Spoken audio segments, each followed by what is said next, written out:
Hi hello नमस्कार. तर आज तुमच्यासाठी एक नवीन रेसिपी आणली आहे. तुम्ही नेहमी कमेंट करताना रीमा जरा रेसिपी पण टाकत जा, तर आज तुमच्यासाठी एक नवीन रेसिपी आणली आहे. तर मस्त हिवाळ्याच्या सीझनमध्ये जिकडे बघावं तिकडे मटार दिसत आहेत आणि मटारच्या आपण पाहिजे तितक्या अगणित रेसिपी बनवू शकतो. तर अशीच एक मटारची रेसिपी मी तुम्हाला दाखवणार आहे. अगदी झटपट, फ्राय न करता, तेलात न तळता, कमी तेलात होणारी मटार कचोरी. तर कमी तेलात आणि ते पण न तळता. तर रीमा तू कचोरी कशी बनवणार आहे, हाच तुम्हाला प्रश्न पडला असेल. तर आधी आपण कचोरीचं बॅटर बनवत आहोत. जी कचोरी आपण बनवणार आहे ती न तळता बनवणार आहोत, कमी तेलात बनवणार आहोत. एक मिक्सर जार घेतलं आहे, त्याच्यात एक आल्याचा तुकडा टाकला, 4-5 लसूण टाकले, 2 हिरव्या मिरच्या टाकल्या आणि बाऊल भरून मटार टाकले. बरं, हे शिजवलेले मटार नाही आहेत, हा कच्चे मटार आहेत. रात्री सोलून फ्रीजमध्ये ठेवले होते म्हणून ते असे दिसत आहेत. बरं, आलं, लसूण, मिरची आणि मटार एकत्र वाटून घेतल्यानंतर आपल्याला एकदम बारीक नाही करायचं आहे, थोडंसं जाडं भरडं वाटायचं आहे. एक पॅन घ्यायचा, त्याच्यात फक्त तेल स्प्रे करायचं, आपल्याला जास्त तेल नाही टाकायचं आहे. उगं अर्धा टेबलस्पूनपेक्षा कमी तेल टाकून हे आपल्याला कमीत कमी तेलामध्ये बनवायचं आहे. ते जर तुमच्याकडे स्प्रे बॉटल असेल तर तुम्ही स्प्रे करू शकता. तर हे थोडंसं कोरडं व्हायला लागल्यावर त्याच्यात मीठ टाकलं, हळद टाकली, धणा पावडर, जिरा पावडर, आमचूर पावडर टाकली आहे. पण इकडे आमचूर पावडर माझ्याकडे नव्हती, संपली होती, म्हणून मी लिंबाचा रस टाकला आहे. पण जर तुमच्याकडे आमचूर पावडर असेल तर तुम्ही आमचूर पावडर टाका. मी आमचूर पावडर संपली होती म्हणून लिंबाचा रस टाकला आहे. तर मी काय काय मसाले टाकलेत पुन्हा एकदा सांगते. मीठ टाकलं, हळद टाकली, धणा पावडर, जिरा पावडर, थोडासा चाट मसाला, थोडंसं काळं मीठ, थोडीशी ब्लॅक पेपर पावडर आणि हा लिंबाचा रस टाकलेला आहे. तर अशा प्रकारे सगळं टाकून झाल्यावर आपल्याला हे सारखं हलवत राहायचं आहे, कारण आपण ह्याच्यात कमी तेल टाकलेलं आहे. तर असं कोरडी कन्सिस्टन्सी झाली पाहिजे कचोरीसाठी. तर मी एकदमच छोट्या साईजचा केलेला, तुम्ही जरा मोठ्या साईजच्या करा, कारण बघा माझं बॅटर एकदम कमी झालेलं ते. तर मी एकच बाऊल घेतलेले मटार, त्यानंतर थोडासा मॅगी मसाला टाकला. हा पॅकेट 2दा वापरून झालं आहे, तिसऱ्यांदा थोडं होतं तेवढं टाकलं. त्यानंतर सरांचा तिथून आवाज आला, दीदी मस्तपैकी तुम्ही कचोरी बनवताय तर थोडीशी झणझणीत बनवा, म्हणजे स्पायसी बनवा. तर मी थोडासा पिरी पिरी मसाला टाकला, थोडंसं चिली फ्लेक्स टाकलं, कारण त्याचा अजून थोडीशी स्पायसी व्हायला. त्यानंतर टाकलं कसुरी मेथी आणि खूप सारी कोथिंबीर. तर आपलं हे बॅटर तयार आहे कचोरीसाठी. तर तुम्हाला फायनल दाखवते मी कसं झालेलं आहे. अशी कोरडी कन्सिस्टन्सी पाहिजे, तेव्हा आपल्या कचोऱ्या खूप छान होतात, क्रंची होतात, क्रिस्पी होतात. बरं, मी इकडे ना मैद्याचा वापर केला आहे ना गव्हाच्या पिठाचा वापर केला आहे. इकडे मी राजगिऱ्याचं पीठ घेतलेलं आहे. तुम्ही मैद्याचं पीठ घ्या, अजून छान लागेल. पण मी इकडे कसं आहे ना, हे डाएट फॉलो करतात, जिमला जातात, त्यामुळे हे गव्हाचं पीठ खात नाही, मैदा तर अजिबात खात नाही, म्हणून मी राजगिऱ्याचं पीठ घेतलेलं आहे.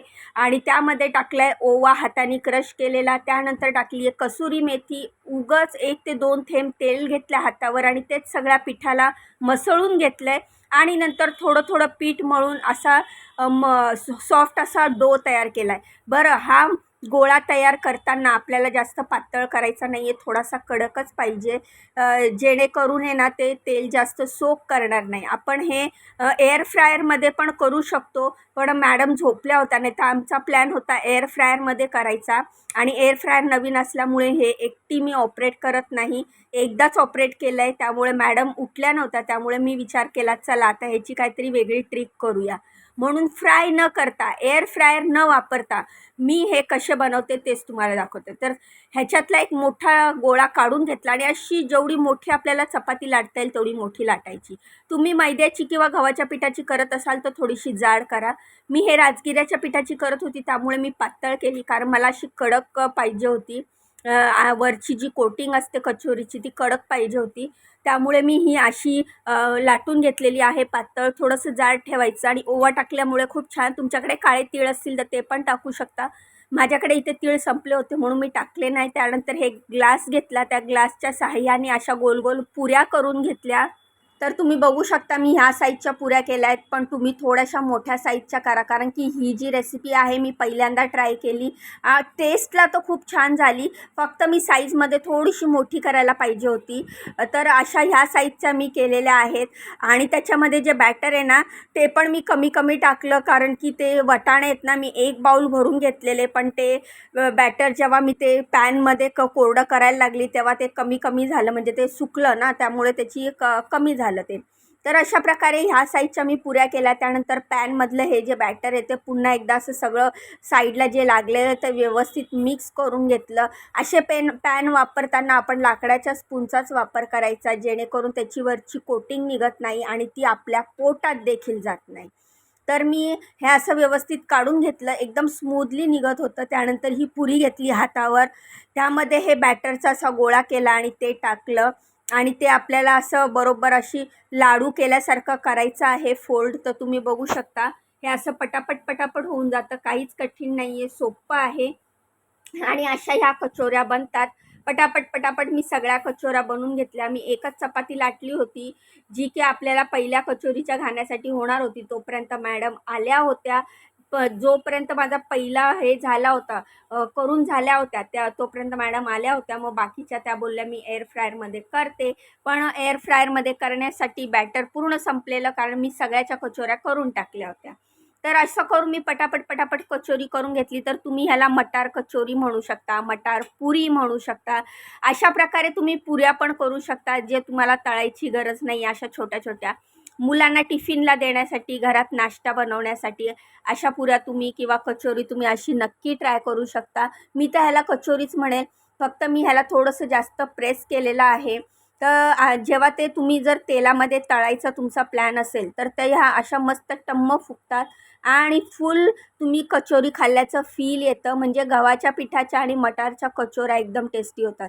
तर विंटर सीझनचा पुरेपूर आनंद घ्या. भरपूर मटार आणा, फ्लावर आणा, अशा फ्रेश भाज्या आणा, मस्त हिरव्यागार भाज्या खावा, कारण आपल्याला ह्या सीझनमध्ये खूप फ्रेश छान भाज्या भेटतात. तर तुम्ही बघितलं, मी ह्या तळल्या नाही, एअर फ्रायरला पण नाही लावल्या. मी ह्या सगळ्या पुऱ्या अप्पे पात्रामध्ये केलेल्या आहेत. अप्पे पात्राला थोडंसं तेलाने ग्रीस करून घेतलं आणि ह्या सगळ्या पुऱ्या मी अप्पे पात्रात ठेवल्या आणि बारीक गॅसवर ह्याला मंद आचेवर छान खमंग असं भाजून घेतलं. म्हणजे आपल्याला तळायला तेलाची गरज नाही आहे. न तळताच खमंग अशा आपल्या कचोऱ्या तयार आहेत. तर कशी वाटली ही माझी आयडिया, कशी वाटली ट्रिक, मला कमेंट करून सांगा. ह्या कचोऱ्या खूपच टेस्टी झालेल्या, सर्वांना खूप आवडल्या. फक्त एवढंच की बॅटर कमी पडलं म्हणून पुऱ्या कमी झाल्या. तर पुढच्या वेळेला करताना मी डबल घेईल ह्याच्यापेक्षा, तेव्हा ते कसं आहे शिजून कमी होतं, हे मला अंदाज आलेला आहे. तर अशा प्रकारे ही मटारची कचोरी कशी वाटली तुम्हाला रेसिपी मला कमेंट करून सांगा. तुम्ही ह्याआधी ही रेसिपी बनवलेली आहे का ते पण कमेंट करून सांगा. बरं, हे जे बॅटर आपण बनवले नाही ह्याचे आपण पराठेसुद्धा बनवू शकतो. मला वाटतं मागच्या व्हिडिओमध्ये मी तुम्हाला गेल्या महिन्याच्या व्हिडिओमध्ये ह्या बॅटरचे पराठे दाखवलेले आहेत.